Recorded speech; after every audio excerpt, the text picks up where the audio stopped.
Welcome to Taking Measure, a podcast series exploring Roderick Haig-Brown's 1950 classic work, Measure of the Year, reflections on home, family, and a life fully lived.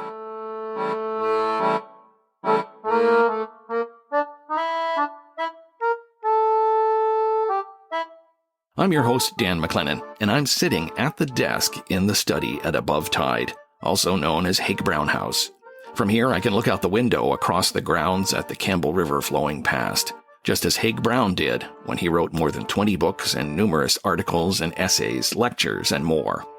He was a remarkable man on many levels, an early, eloquent naturalist and conservationist, a farmer, a magistrate, a university chancellor, and an award-winning author. In the world of fly fishing, he occupies the pantheon.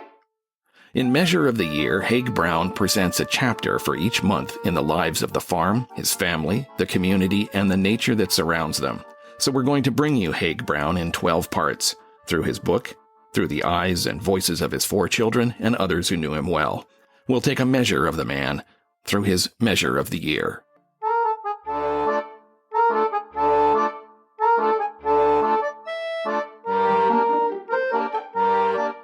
Celia Haig-Brown is the youngest of 4 children of Ann and Roderick Haig-Brown. She grew up on the banks of the Campbell River and on horseback with her friends, riding old logging roads far into the woods.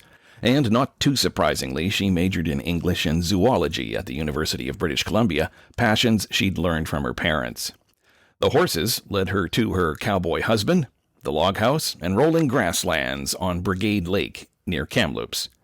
Now a professor at York University in Toronto, most of her research conducted over the past 40 years is based on work with Indigenous peoples from nations across Canada. She's written 3 books, directed 4 movies, and is currently beginning work on a 5th called Rodeo Women Behind the Scenes. Her 3 children, 6 grandchildren, and her wife of 20-plus years give her life meaning. She joins us from her home looking over the Humber marsh, where waterfowl, coyotes, deer, and huge snapping turtles also make their home. We asked Celia to read us one of her favorite passages from Measure of the Year. Thank you, Dan, and I'm delighted to be here and delighted to have this opportunity to read some of my father's work. And here it is.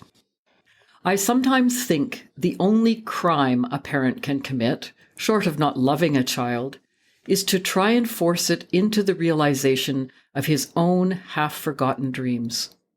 There is no reason why the child of any parent should excel or even want to excel. No reason why it should ever be urged to strive and fight beyond its strength. A child, and the man or woman after the child, must strive within its strength up to its own full realization. It must learn to feel and know the world about it, advance the world if it will, use the world so far as it must, and understand the world as it can. Fulfillment may be in driving trucks as well as in signing treaties, in lying in the leaves as surely as in painting pictures. Let children only become themselves, using eyes and minds and senses, feeling and enjoying as men and women do, searching into the meaning beyond meaning if they aspire to, accepting the truth in light and color and movement before their eyes if that is more natural to them. Let them only be true to themselves so that they have true selves to give. Let them be sure in this, feeling the strength of their sureness within themselves, not in relation to or in competition with other men and women, but in relation to an absolute standard their hearts know. That's a beautiful passage, and it says more about parenting than I think I ever figured out. It's a classic example of your father's consideration of almost everything seems to show more thought and effort to get into the nub of an issue than most people, I think, really put their minds to. He had an amazing ability to articulate those thoughts, and I've never heard that passage you read, I've never heard anybody describe parenting that way other than your father. Obviously, it struck a chord with you too. It certainly did. And I actually loved, this is from the month of July, and I loved all of the section that he had done on children. Perhaps because I'm one of his children, it was where my head turned when I decided to find a passage. And I think what I really loved about this is that openness to having children become who they should and want to be, as opposed to some predetermined decision made by parents ahead of them. I loved it for that reason. I loved it for some other reasons too, and I don't know if you want me to go on here, but I have to say that when you read more of this, we have a very serious paragraph that I chose, but when you read more of this section, you find a man who is extremely funny, and he talks about his 4 children and their interruptions to his writing day. And it did make me think a little of COVID times when people are trying to homeschool their children and doing work at home and they're interrupted. But he makes it funny. And it just reminded me of his sense of humor, which was amazing. And as children, when we were being reprimanded, usually because our mother said we needed it, we could always make him laugh. We could do something that would make him laugh. He couldn't pull it off to be the stern father. So that's part of why I chose this. A very self-deprecating sense of humor, too. Very, very. Even when the writing feels dry in places, you can almost see the wink, that wry, self-deprecating humor that's also, I think, sets him apart in many ways. You mentioned, though, the interrupting children. This is one of the topics I wanted to get to. This was a man who did an awful lot of writing. And he did, I think, most of it from the very place where I am sitting at this desk looking out at the river. And I wondered, because for so many writers, writing is a very personal thing. People have their own little quirks, and some people cannot stand being interrupted in any way, shape, or form. And yet there's that passage you just mentioned where there's like a parade of kids coming through the study while he is apparently trying to write something. What were there rules around, oh, Dad's writing something now, let's leave him alone in the study, or was he fair game? So I want to say 2 things. One is that study was constructed as I was about to be born or being born. And actually, the room that I like to call Celia's room, because that's where I grew up, was Hill about this time. I was born in 47, and this is 1950. So that's the first thing. Second thing, I think he probably loved interruption, but my mother was very keen on his getting his writing done, because it's stunning work, because it was his livelihood. And so she was the one who was very protective of his time. And we probably were told, don't bother Daddy, he's busy. We probably didn't always respect that. And he was pretty much always welcoming. He would always be aware and listening for us and paying attention to us when we came pulling our little red wagons into the middle of the study. I get the impression that maybe in the world of good cop and bad cop, your mom was the bad cop and he was the good cop. Yeah, it's not fair at all, but you're right. When I first came across Measure of the Year some time ago, I don't think I even stopped to read sort of the subtitle. I don't know if that's the correct term. Mm-hmm. But it's very easy to think Measure of the Year, oh yeah, this guy's a fisherman and he's a farmer and we're going to hear all about what fish are in the river and what's growing on the farm. And there's nothing wrong with that, but that's a very particular type of story. And yet, thank goodness, Measure of the Year is followed by reflections on home, family, and a life fully lived. And the passage that struck me, well, it starts in the introduction, but he says, I have written about family almost without meaning to. They have come into the book inevitably, taking it over, and in large measure made it.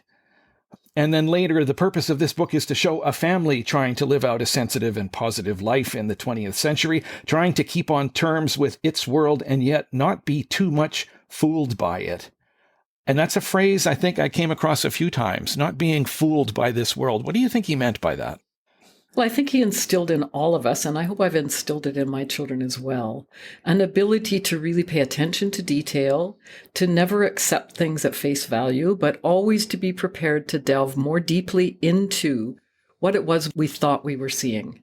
And that has certainly served me well in my research and in my job as a professor, but also in my everyday life. It just allows a person to look below the surface of everything that comes by, whether it's a tree in the woods and you look more deeply into that tree and see the little bird that's sitting on the branch, or whether it's a politician who's making a claim about something that is intended to have them reelected as opposed to serve the people. So that's where I'd go with that. Maintaining some healthy skepticism. Yes, and actually I have said at some point, I think I'm a skeptic, and someone said to me, that's a very healthy thing to be. And I think I took that up and welcomed it into my repertoire. So let me take you back. Where does Celia come from? What's the origin of that name? Oh, well, my name is actually Evelyn Celia Haig-Brown, and my father had an aunt, a great aunt, my great aunt, so his aunt, whose name was Evelyn Celia Haig-Brown.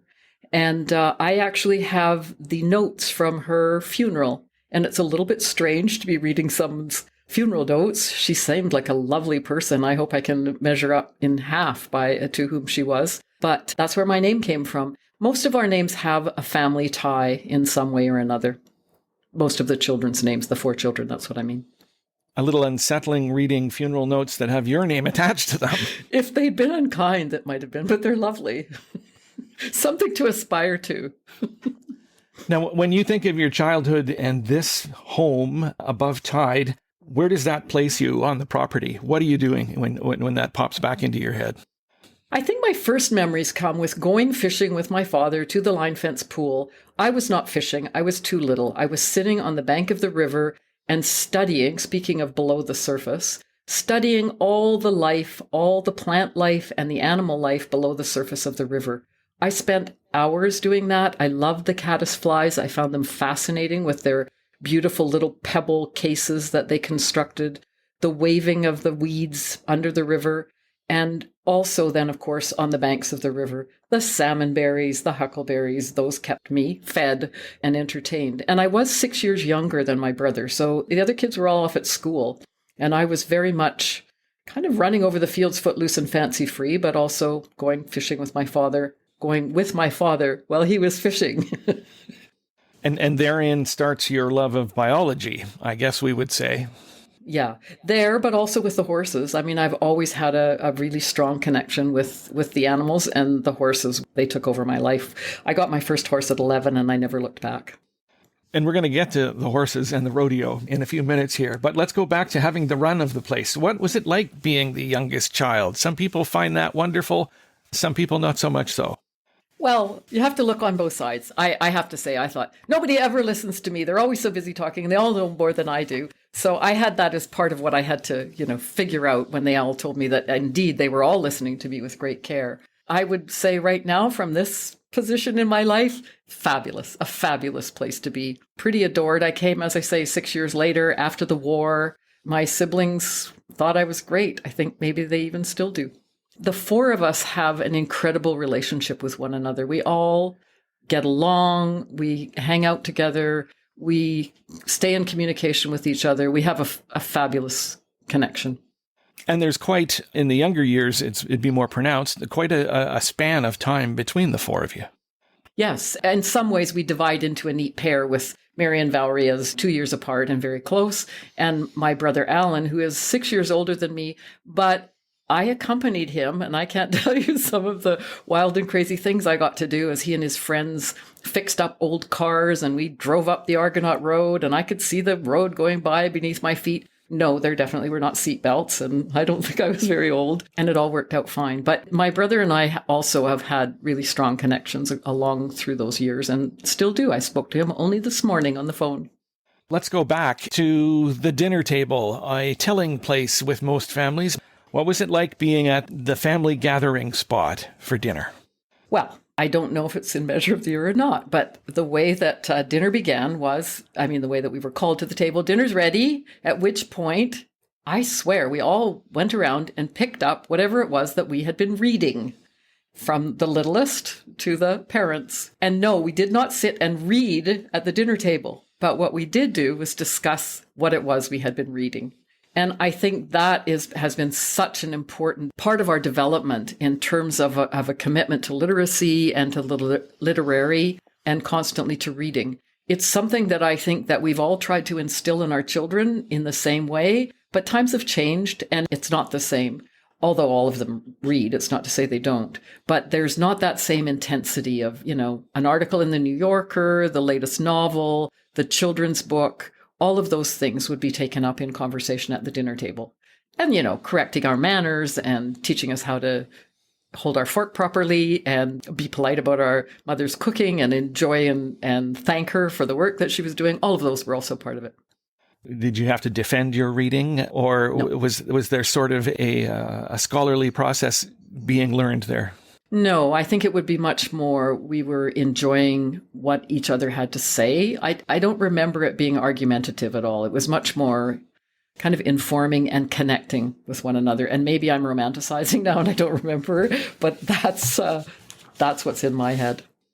Now, in that passage you read, he's struck by how quickly children grow into their own personalities, essentially, becoming so much more than weak reflections of what they've been told. Is it possible to put into words how did your upbringing and your personality growth back here at Above Tide, how did that sort of set you on the path, the journey that you have been on ever since?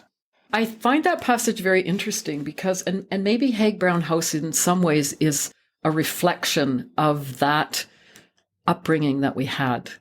When the time came for our parents to, as they were aging and thinking about passing things on, each one of us was asked, do you want to come and live in this house in Campbell River? And each one of us, without exception, said, we've made our lives elsewhere. No. If you want to sell the place to the green belt of the provincial government, so be it. We love that place. We'd love to see it stay green, but we're living our lives. And I think that's a testament to the action that came out of those words that I just read. This was real. This was how we were raised. Move into your own life. Do what it is that works for you. And we certainly have done that.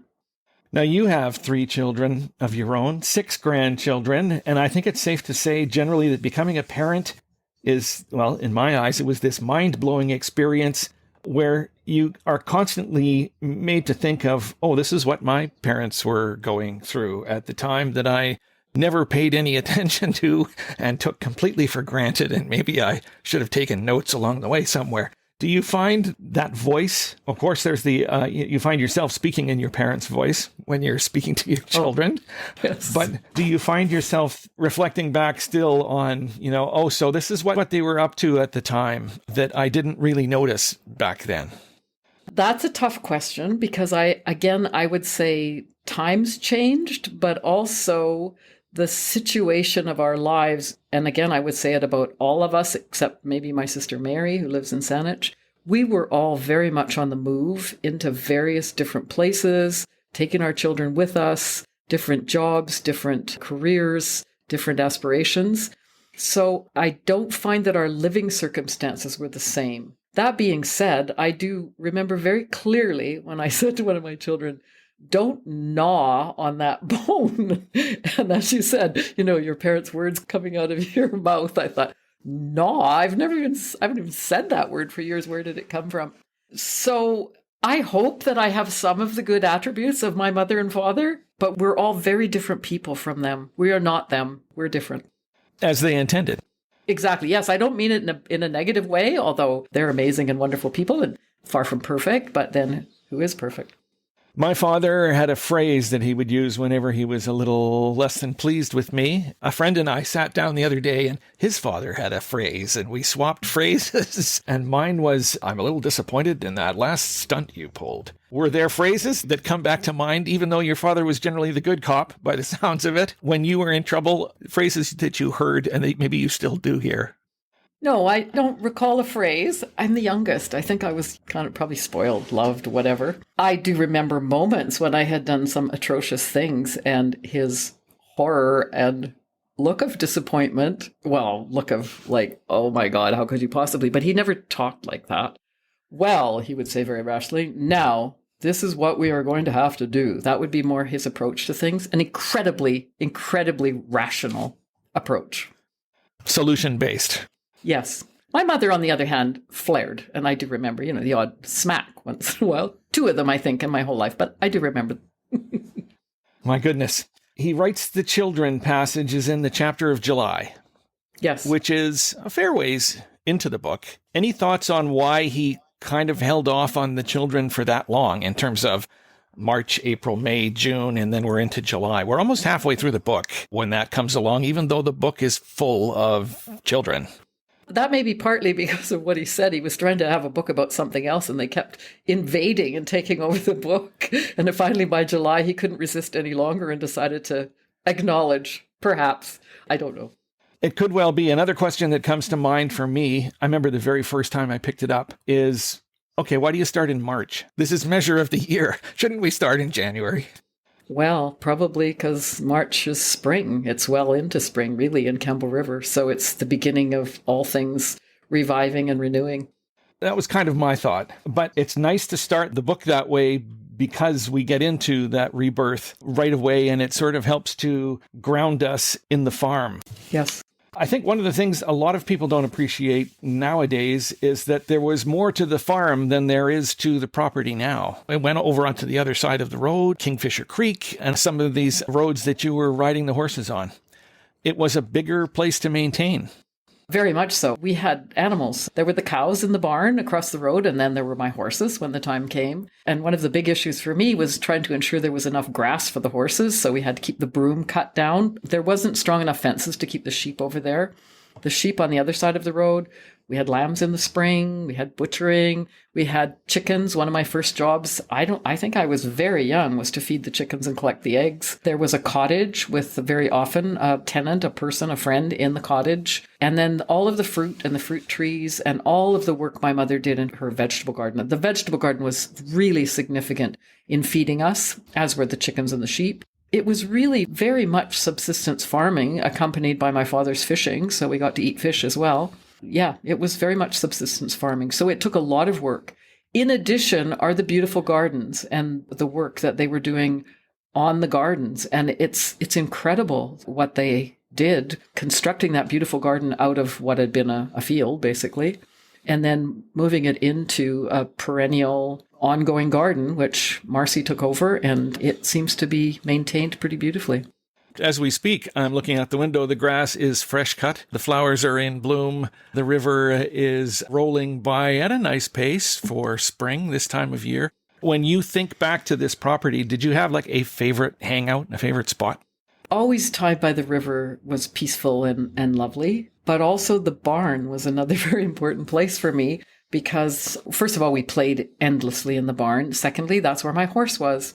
And I can tell you, I spent time just sitting in the barn, listening to the horse munch its hay in the winter times. The barn was really important. We played in the hay upstairs.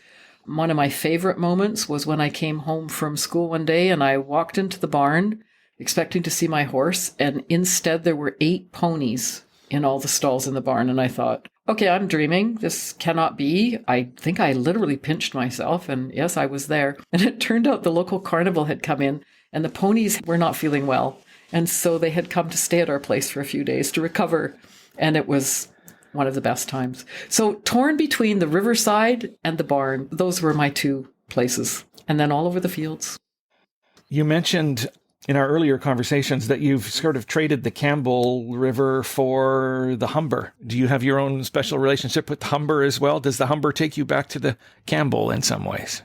The Humber takes me to a river, and rivers are rivers, and the water flows. And the Humber, to me, is just such an amazing river in what it's experienced, what has been done to it, and it continues to flow. That endless forgiveness that comes from rivers. This water cycle where if we could just stop dumping garbage into it, stop clearing the riverbanks, allow the riparian areas to come back, the river would be beautiful. This river is beautiful. There are birds, etc. I'm in a condo that overlooks a marsh, and the marsh is filled with wildlife from the beginning of the year to the end of the year. So we have coyotes and deer and herons. We had 3 different kinds of herons, a green heron, the great blues who come often, and gray herons. It's a phenomenal opportunity. And then running out beside the place, just before you get to the bridge on Bloor Street that goes across, which is one of the busiest streets in Toronto, that goes across the Humber, there's a kind of a hidden trail down to what I call the wild side, because I like to be walking on the wild side beside the Humber River. And it's a lovely trail. I take my Labrador dog down there, and frequently there's no one else down there. I go down, I walk along the river. It's beautiful. Occasionally I meet someone, a photographer looking for birds or a person looking for a peaceful moment. And that keeps me really very much in touch with rivers. There's something about the scale of movement. I'm not going to describe this terribly well, but when you have such a quiet, peaceful property, as I'm looking at now, the entire backdrop is this movement on a big scale of water that just flows on past and is always there, like you say. Is there something grounding about that? You don't get that with every property. You don't get that with most properties. No, I think that's very true. It's both the grounding in terms of locating oneself, but it's also that flow, which reminds you that nothing is ever still. Everything is in motion. And any kind of sense of things being static is actually a bit in denial of life force and the way that all of life force works, from the water flowing to the trees growing to ourselves and what our bodies are doing. Everything is in motion. I think that's the best thing for me. It's a constant reminder of the flow. Your father spent an awful lot of time in and around this river. I know that's an understatement. Did it serve many purposes for him? Was it a place of, say, reflection or escape or other things that made it so important to him? I think it was definitely a time of reflection because he was often fishing on his own. I don't think he managed to escape. He took all his children fishing with him. And I think there's a description actually in there of the children arriving and interrupting his fishing spot that when he'd taken them with him. No, but I think definitely it's a time of reflection, but it was also a time of real focus. I mean, one could say, because I'm an academic, one could say field work. Like he was there doing what he was writing about on a constant basis. So he could be constantly refining his understandings, his depth of knowledge of how fish respond, what the fly does, how the river flows, what the back eddies do, all of those things. So sometimes reflection, but I think also sometimes really important, ongoing and continuous experience. Now, when you read Measure of the Year, you are reminded so well that this isn't just about fishing. There's an awful lot more to this. And yet, to hear the name Haig-Brown in most circles, people would naturally, that would be their first thought, would be something about fishing. Do you think maybe we're a little too obsessed with Roderick Haig-Brown's fishing and not enough on, say, the rest of his observations and reflections? Yeah, I mean, I think that's interesting. First of all, I'd say fly fishing, because that's very specifically what he's doing, and that's very specifically what people respond to. And as we know from all of these more current kind of contemporary popular tomes and films, etc., on fly fishing, the complexity of fly fishing already brings in so much in some of the same ways that I was just saying his experience brought. But yes, I think what happens with people who fall in love with Haig-Brown and his fly fishing is that they get drawn into his books and begin to see the depth of his sensitivity to all of what was around him. And of course, serving as a magistrate gave him other insights as well. Actually, one of the little essays published by my sister Valerie in his posthumous collections has some very strong things to say about the law and the importance of the legal system being based in people who have knowledge of the everyday person, of the everyday operation of a town, a community, of life, actually. And I've passed that along to some colleagues, professors at Osgoode Hall Law School, which is part of York University, and they're very taken with it. So yes, I think there's a depth of Haig-Brown's writing, if I can call him Haig-Brown, Daddy, that is not always appreciated. Indeed.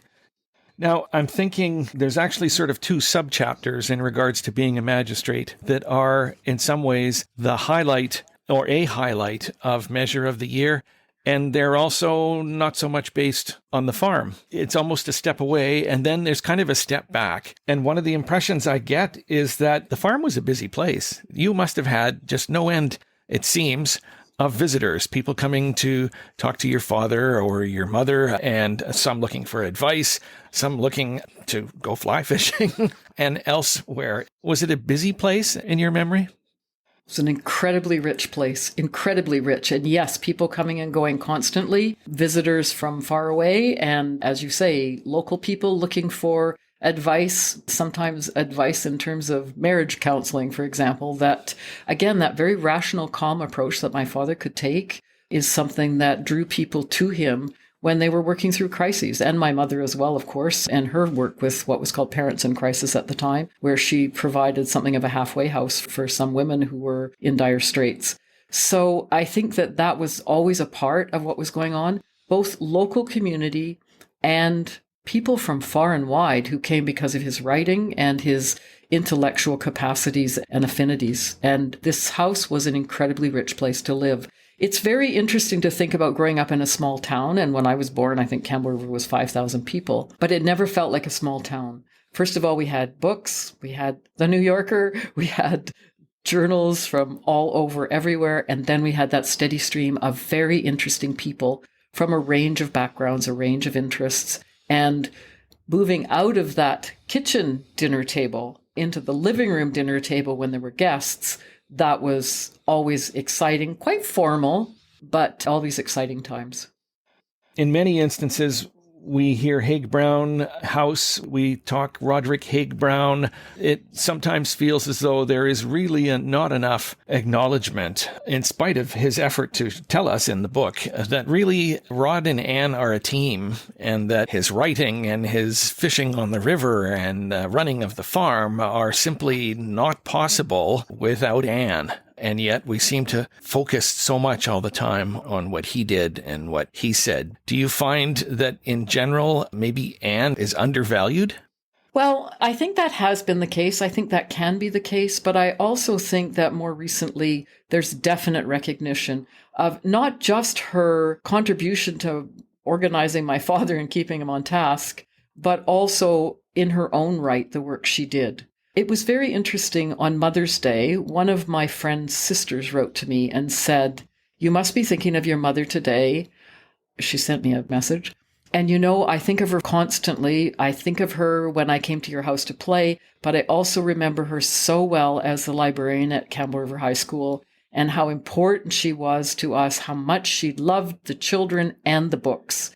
And I think that's one dimension. Then the whole other dimension is her work with Parents in Crisis. The naming of Ann O'More House is one way of Campbell River recognizing her contribution. But the other thing I want to say is that when we were picking chapters, my siblings and I, my brother said, "Oh, I wanted July." It was after I said I wanted it. "I wanted July because I love the piece about our mother in there." And when I realized we were only reading a paragraph, I said, "You do that part, because yes, it would be great to have his acknowledgement of how important she was." And I will say again, that steady stream of visitors and people coming, there were days when our mother met them at the door and said, "You can't come. I'm sorry. He's writing. Do not disturb him."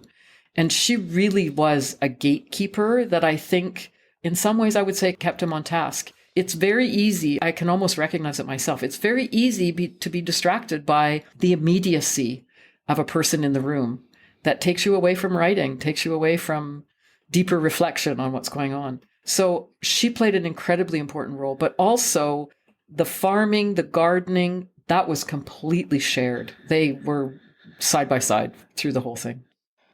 And it sounds in large part not only gatekeeper, but organizer. Yes. She kept him on track. She kept him focused. This was a guy who could reflect on anything. Exactly. I suspect there was danger of being distracted or run off on tangents that might have taken away from focus. My understanding is that one of the things she limited was his letter writing and his responses to letters, because he could write the most beautiful letters you've ever read, but he wasn't doing book writing or article writing when he was writing those letters. So yeah, she definitely kept him on track.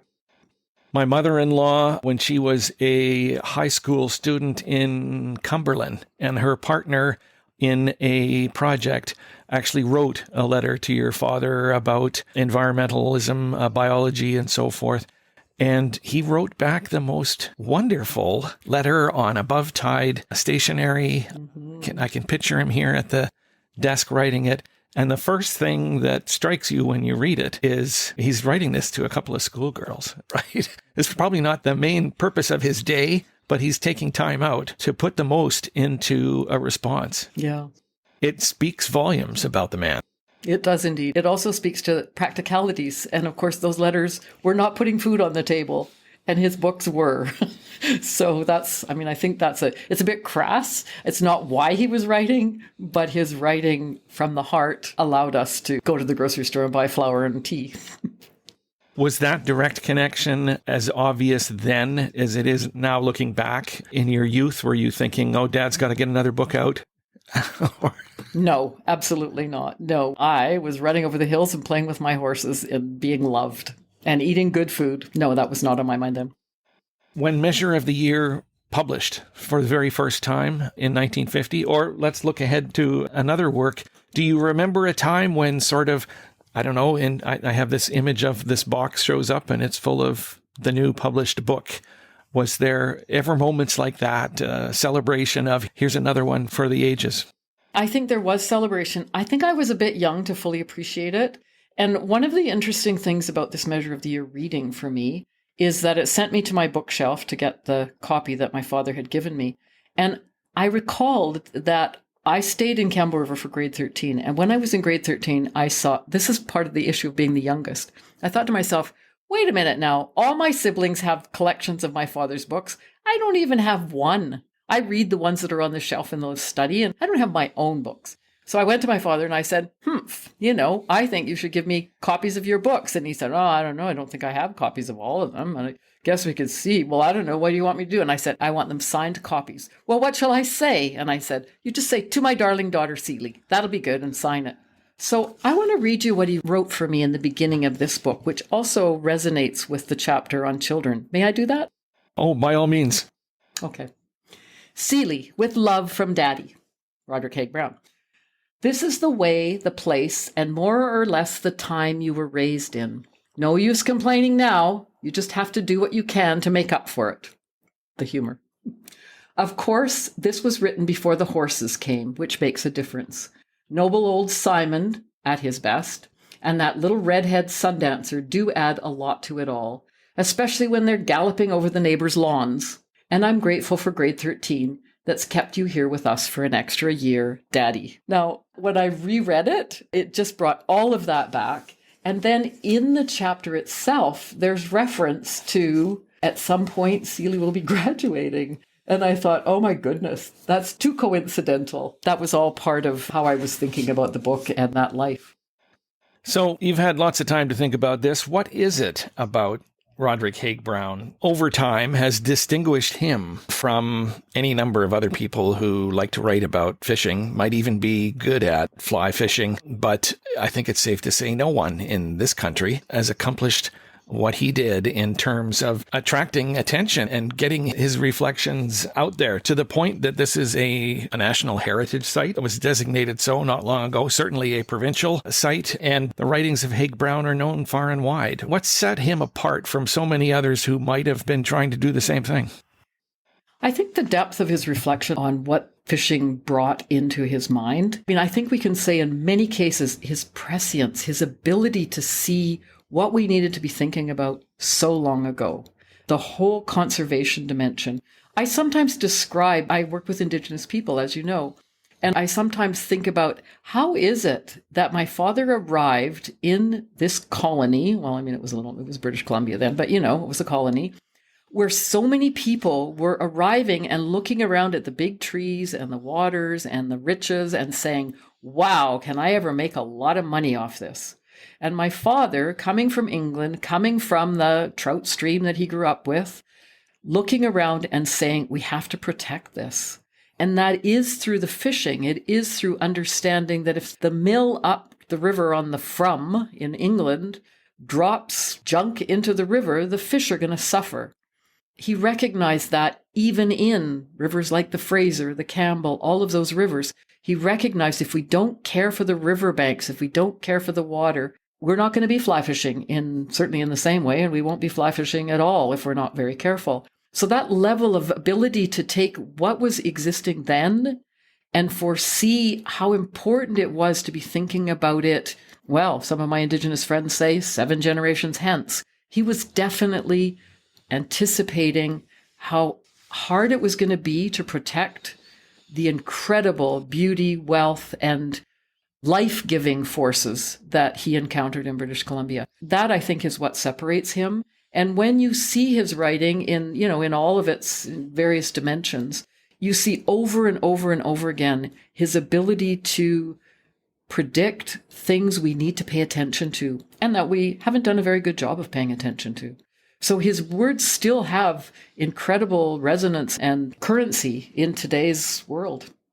Do you ever find yourself in today's world with today's issues and stories thinking, oh, I bet my dad would have something to say about this one, or my mom? Oh, absolutely. It's very interesting for me to hear what people are saying now about climate change, for example, or protecting rivers or whatever. And they're saying, oh, now we know we have to. And I just think, wow, if you'd been paying attention to that man 50, 60, whatever number of years ago, we had to pay attention then. So good that we're finally getting our heads around it. That's kind of where I go. My father taught me that from knee high. And I mean, Buttle Lake is a prime example, the damming of Buttle Lake. I was very young when that was happening. I remember the moment when the battle was lost. It was like a depressive cloud throughout our household. It was devastating. That's something a child doesn't forget because, overall it was a pretty happy childhood. But those losses of fights to protect rivers and forests figured prominently. We were very, very aware of what I guess my mother and I would both say are the evil forces that were being so dismissive of the importance of taking care of land and rivers.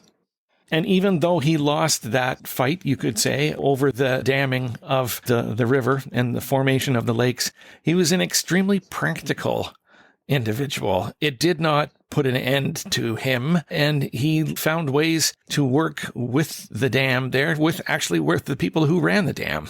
Mm-hmm. There are some great stories about that. He had the ability to regroup, recover, reassess, and move on.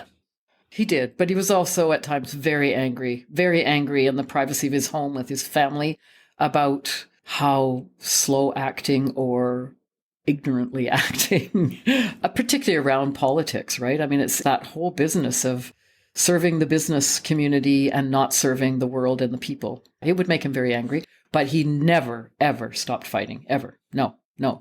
He demonstrated for us the importance of just because you lose a battle doesn't mean you don't continue the war.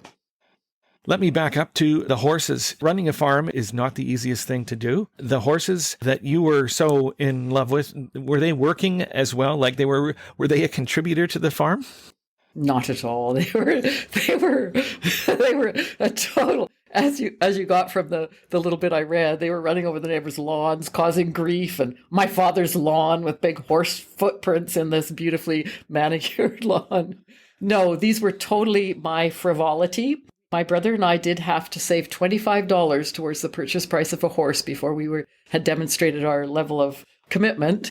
And we did that. I don't think Alan ever paid his $25. And actually, Myrna Bakey, then Myrna Bolding, gave me my first horse, which was Simon. She'd been using it, I think, for a jumping horse. And he was getting a bit old and he had a bit of ring bone and he was ready to retire.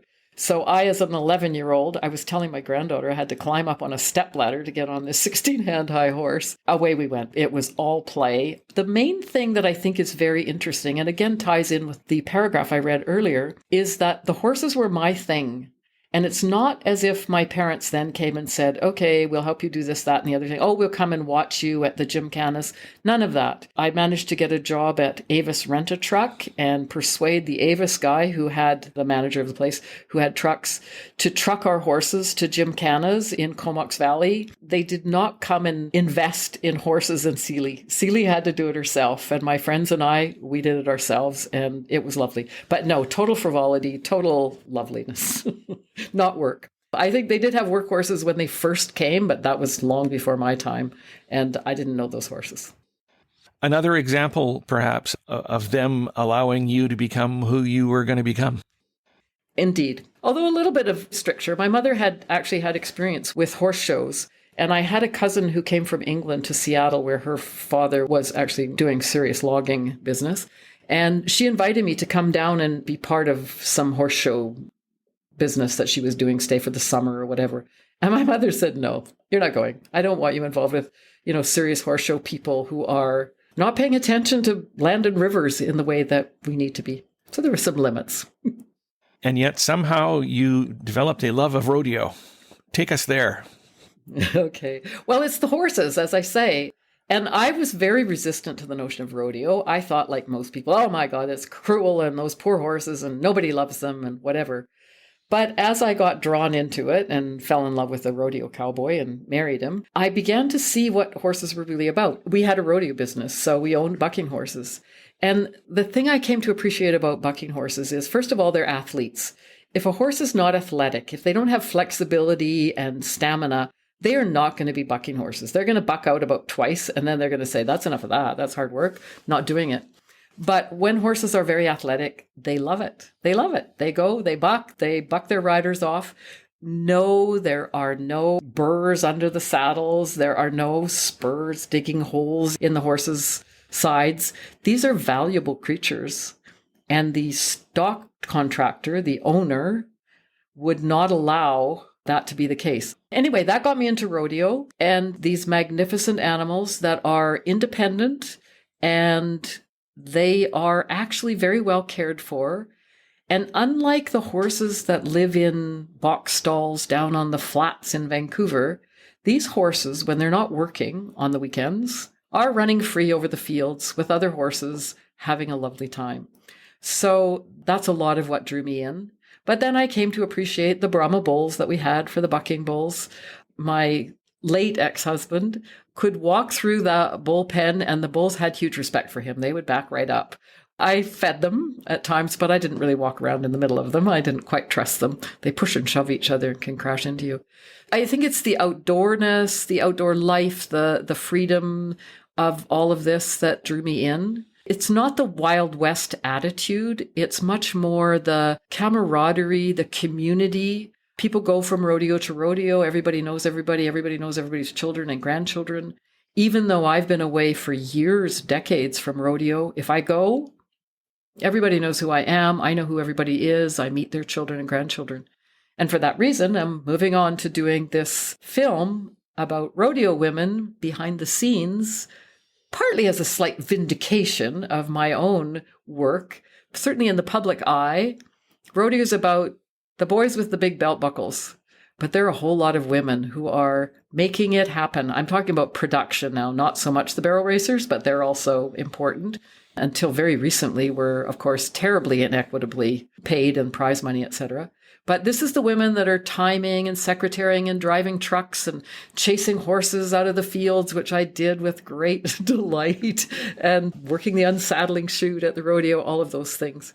So yeah, it's the animals, it's the outdoors, and it's the particular level of freedom that those horses have, even as they're working animals. Let's come back to Above Tide.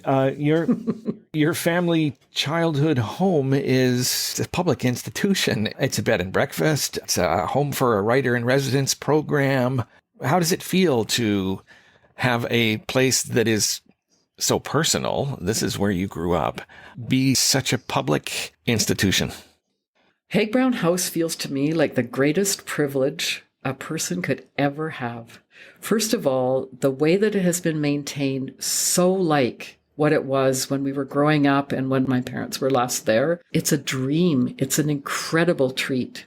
The bed and breakfast has been a place that my siblings and I have arrived at and appreciated one after the other, the various people who are here taking care of the place. The writers in residence, my niece Elizabeth has been very involved in selecting the writer in residence. I love the group this year. And then to see Eden Robinson, as I was reading her Return of Trickster, thinking about her sitting at my father's desk, writing some of the final words of that book, just makes my heart sing. I will say 2 years ago, I have a very good filmmaker friend who worked as an editor on one of my films, to whom I'd spoken about this sibling relationship that we have and how much we like each other. He was quite taken with it. So he said, wouldn't it be fun to go to the bed and breakfast, take the 4 siblings, and just spend 5 days there filming? And we did that. Catherine was amazing. She came and made us breakfast every day, and then she left. And we had the run of the place, and we were very respectful, of course. And the filmmaker, he's got a rough cut, and it's just fun. It's 4 siblings returning to this place, but it's really about our relationship with each other as opposed to being about Anne and Roderick, which it took me a bit to get my head around the rough cut when I went, where are Anne and Roderick? Oh yeah, it's not about them. So yes, it's an incredible privilege, I have to say, Dan, and I'm loving, in the same way that my parents always attracted people to that place and people who came to stay loved it, it's now attracting more people, and more people are appreciating it. I can't think of anything better. Both of your parents contributed so much to this community over such a span of time. Are there particular accomplishments that you're most proud of? Accomplishments of theirs? Yeah, when I think about the community itself, my father's writings are so much beyond the community as well as in the community, of course, but they're national, they're international, really. That's where the appreciation for his work comes from. It's internationally.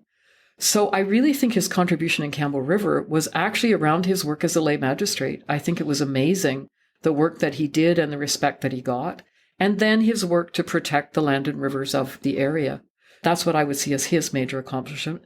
My mother's work in the school library was really important, but then her entire relationship with the community and her involvement with the Catholic Church, which is where she really made the connections with a lot of people, but also, speaking of skeptics and critical members, my mother was a very critical member of the Catholic Church. She didn't just think that everything about it was great, but she did aspire to be a really good human being to other human beings, to be kind and care for, particularly people in need. And I think she did that over and over again. She did it in the school library. She did it in her home. She did it in organizations that she connected with. She did it standing on the front lines of a protest around old growth forest being cut. She did it in every way. Really powerful and good citizen. And I think she did a great job of being a mother too. It would appear so.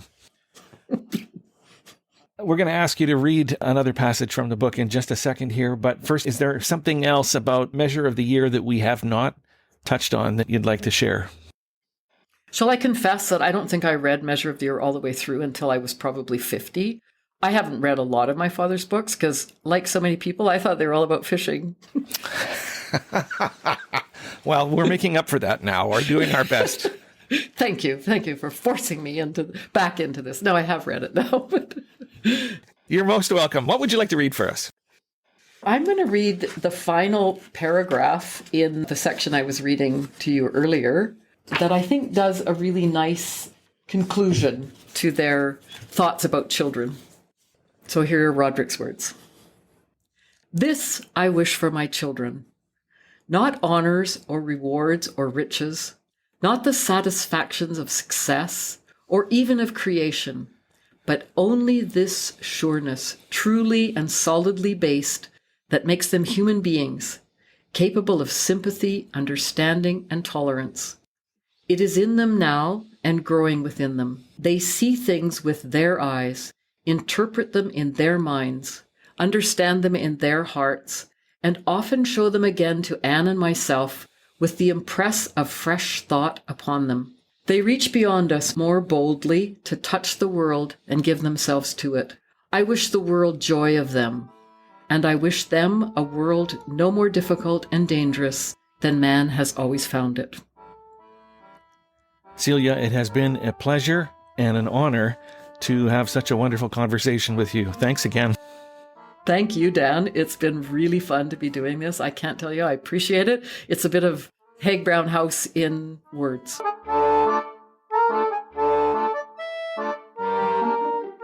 Thank you for joining us at Taking Measure, a podcast series exploring Roderick Haig-Brown's 1950 classic work, Measure of the Year, reflections on home, family, and a life fully lived. You can link to the HaigBrown House website in the show notes, and there you'll find all kinds of goodies, including historical photographs and information about how to experience the house and all it offers, in person or virtually. From the study at Above Tide, the HaigBrown House heritage site on the bank of the Campbell River, I'm Dan MacLennan.